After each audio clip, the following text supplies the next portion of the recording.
Hey beautiful bride, and welcome to my channel. Today we're going to be talking all about how to pick the perfect vendor for an out-of-state destination wedding. So if this sounds like you, make sure you stay to the very end to get all the tips and tricks that I have in store for you.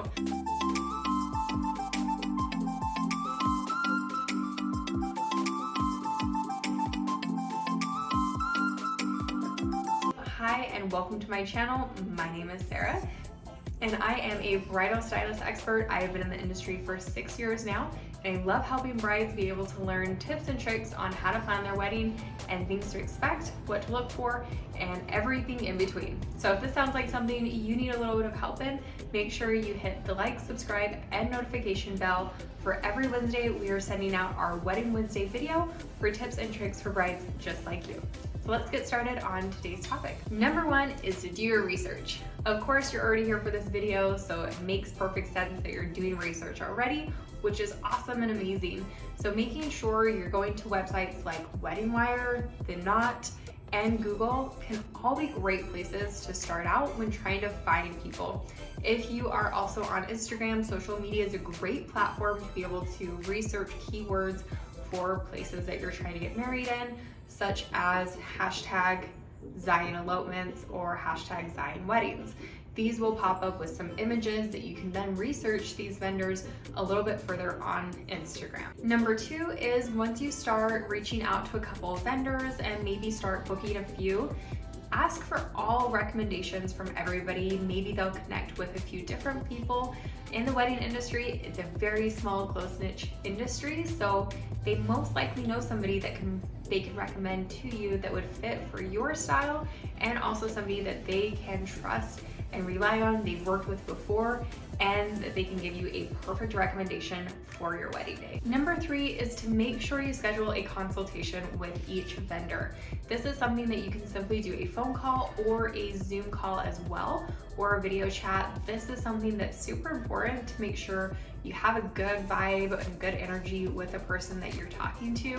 This will affect the day of your wedding as well. So make sure you have a good relationship with each one of your vendors, that you kind of tested out beforehand and before booking. So make sure you see if each of these vendors that you're reaching out with or reaching out to and wanting to work with, that they vibe with your vibe and that they match with the style that you want for your wedding day. Number four, if each vendor or any of your vendors have contracts, make sure you review them in specific order, and making sure that you look for different things like if there's a cancellation fee, or if they're unable to come, do they have a backup for it?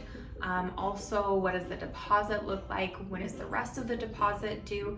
Things like that are things to consider when you're looking over contracts with your vendor. Number five is to plan ahead. Of course, you are probably ahead of the game by watching this video anyways, but make sure that you plan ahead. A lot of vendors that are great and ones that you're probably gonna wanna book usually book out at least 6 to 8 months ahead, even a year out as well. So making sure you're reaching out to the vendors, and if you feel like you really want that vendor, even if it's a year out, make sure you book them now, because their books fill up super fast and you wanna make sure that you're on the list for being able to have them for your wedding. Number six is to consider the logistics, such as, are your vendors traveling to where you're at? Do they need time for that travel? When will they arrive? Things like this are great to consider. If you have a photographer, sometimes they double as a planner, so they can kind of help you figure out that timeline, but make sure you talk to each vendor and figure out how much time do they need to perform the task that you've asked them to perform, and also, is this something that you can give them a little bit more wiggle room just in case of incidentals. Number seven may sound a little silly, but make sure you leverage technology.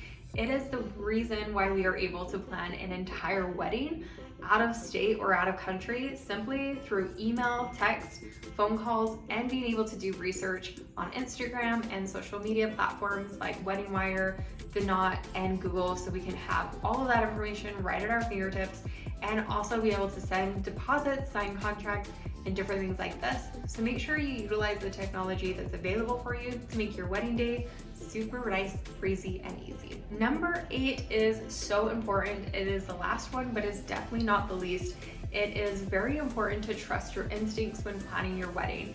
If you reach out to somebody online, they decide, yes, that's great, we could meet for a phone call or a virtual trial or something like that, and you get on that call and afterwards you just don't feel good about booking the vendor, don't book them.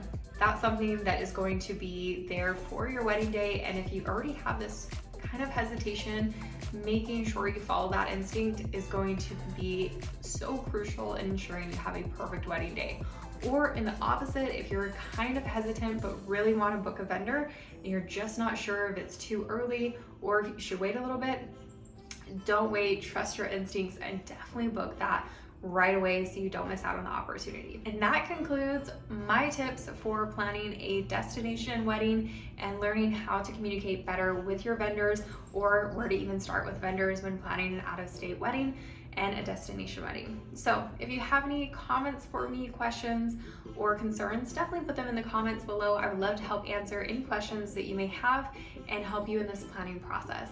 Thank you so much for watching my video. I hope you found it helpful, and I can't wait to see you on the next one.